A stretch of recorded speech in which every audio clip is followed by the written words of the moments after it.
Hello friends, welcome back to Wawa AS. Welcome to the discussion on daily MCQ. Today is 27th of September 2021 and now we are going to discuss 5 current affair based MCQs. तो चलिए शुरू करते हैं. But first let us discuss the question that was asked yesterday, and yesterday's question was, consider the following statements about the Great Indian Bustard. First one, it is a state animal of Rajasthan. Second one, it is critically endangered as per the IUCN. Third one, it is under the Schedule 1 of Wildlife Protection Act of 1972. We have to choose the correct option. A1 only, B1 and 2 only, C1 and 3 only, and D1, 2 and 3. So the correct answer for this question is D1, 2 and 3. All the 3 are correct statements. The Great Indian Bustard is one of the heaviest flying birds in the world. It is generally found in the dry grassland regions. In India, if we see, the dry grasslands are generally found in the Rajasthan-Gujarat belt. And this Great Indian Bustard generally is found in Rajasthan only. Okay, and according to IUCN, it is critically endangered. It is in the Appendix 1 of CITES and also Appendix 1 in the Schedule 1 of the Wildlife Protection Act of 1972. So Schedule 1 of Wildlife Protection Act matlab, it is given highest degree of protection by the Indian government. Okay, so this is all the information that we need to know with regarding to this Great Indian Bustard from the examination point of view. Now let's move on. Guys, as you know, daily we upload these MCQs which are based on the current affairs, and by the end of day we upload this PDF in the Telegram channel. This PDF consists of all the questions and their explanation in a detailed way. So do make the best use of this initiative. If you have any queries, you can ask us in the comment box or even approach us in the Telegram channel as well. Now let's look at the first question. With respect to the UN Food Systems Summit, consider the following statements. First one, the Food Systems Summit is convened as part of the Decade of Action to achieve the Sustainable Development Goals by 2030. Second one, this year's summit took place in New Delhi, India. So here we have to choose the correct statement. A1 only, B2 only, C both 1 and 2, and D neither 1 nor 2.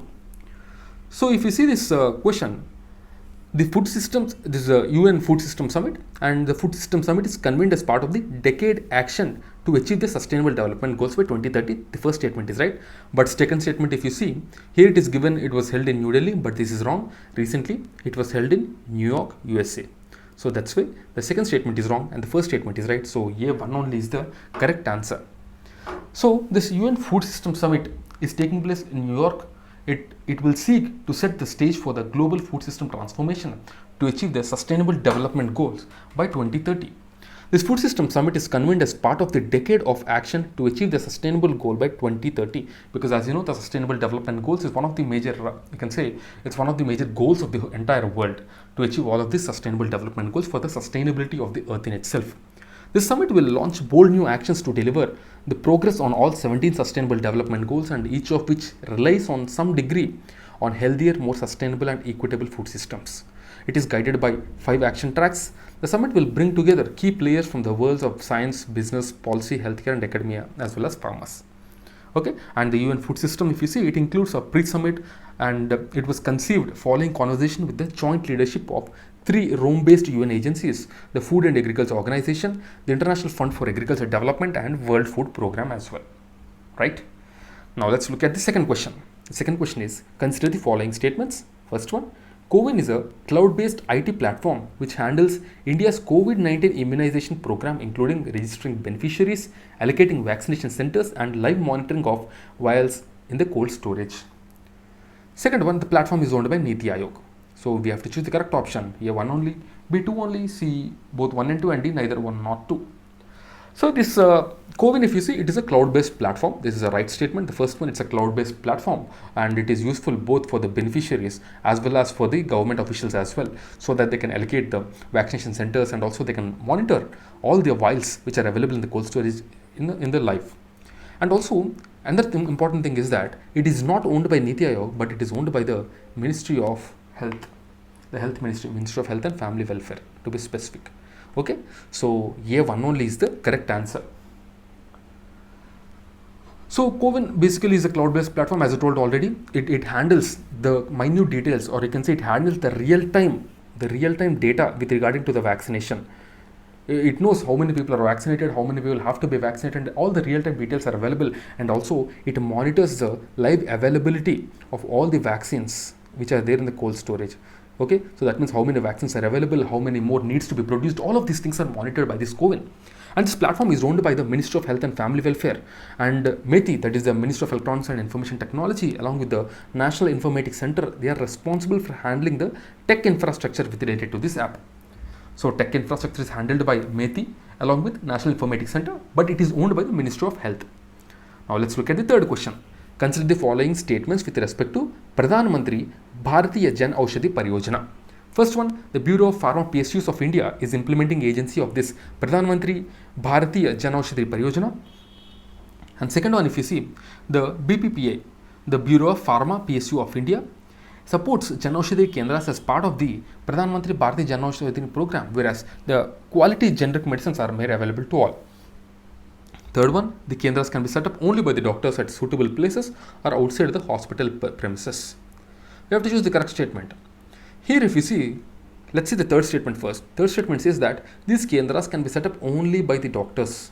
This is a wrong statement, because this is not set up only by the doctors. It is set up by a lot of, it can be set up by, the pharmacists, the entrepreneurs, the SAGs, NGOs, etc. So the third statement is directly wrong. But if you see the first two statements, the BPPI is the implementing agency, this is right, and the second statement says that the main aim is basically to give quality generic medicines and make them available to all. So the first two statements are right, so B, 1 and 2 is the correct answer. So the Pradhan Mantri Bharatiya Jan Aushadhi program, it was launched by the Department of Pharmaceutical in 2008 under the Jan Aushadhi campaign, and it was revamped as the Pradhan Mantri Bharatiya Jan Aushadhi program in 2015-16. And the Bureau of Pharma PSU, remember, it is under the Ministry of Chemicals, and it is the implementing agency for this. And the BPPA has also developed this Jan Aushadhi Sugam application, because these are the days of digital revolution. So all the applications will be there for most of the things. So the Jan Aushadhi Kendras, if you see, the BPPA supports the Jan Aushadhi Kendras as part of the Pradhan Mantri Bharatiya Jan Aushadhi Pariyojana, where the quality generic medicines are made available to all, and the Kendras can be set up by doctors, pharmacists, entrepreneurs, self-help groups, NGOs, etc. at any suitable place or outside the hospital premises. So these are the important things. Now let's look at the next question. The fourth question, Ibadat Khana at Fatehpur Sikri was, it's a previous year CSE question of 2014. A, mosque for the use of royal family. B, Akbar's private prayer chamber. C, the hall in which Akbar held discussions with scholars of various religions. And D, the room in which the nobles belonging to different religions gathered to discuss religious affairs. We have to choose the correct option, and the correct option for this is option C, the hall in which Akbar held discussions with scholars of various religion, that is Fatehpur Sikri. So the Ibadat Khana was the meeting hall which is built by Mughal Emperor Akbar at the Fatehpur Sikri in 1575. It was a meeting house together with the spiritual leaders of different religious grounds and to conduct the discussions on various religious teachings and all. Okay, and it is known as the Hall of Prayer.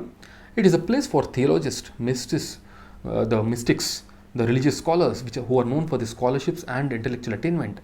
And Akbar also attempted to reconcile all different religions by creating a new faith called Din-e-Ilahi, or the Faith of the Divine.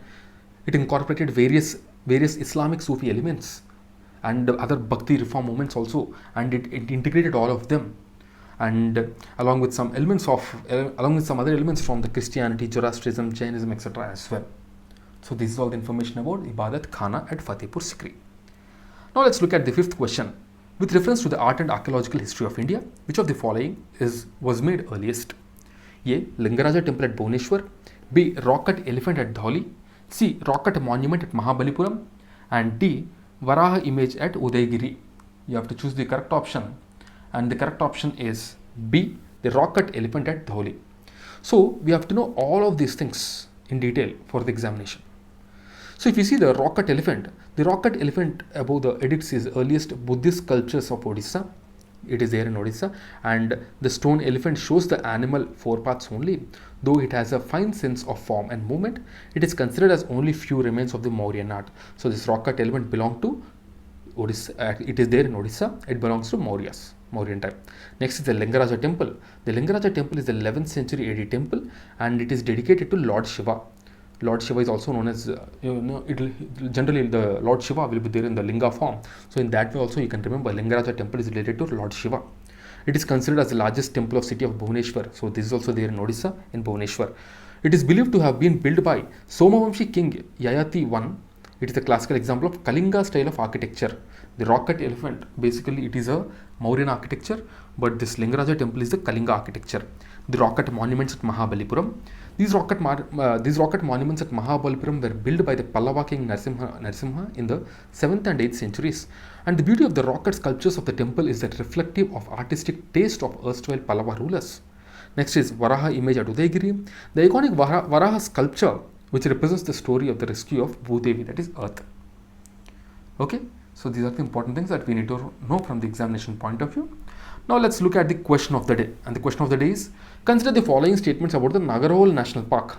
First one, it is located in Karnataka. Second one, it is known as Rajiv Gandhi National Park.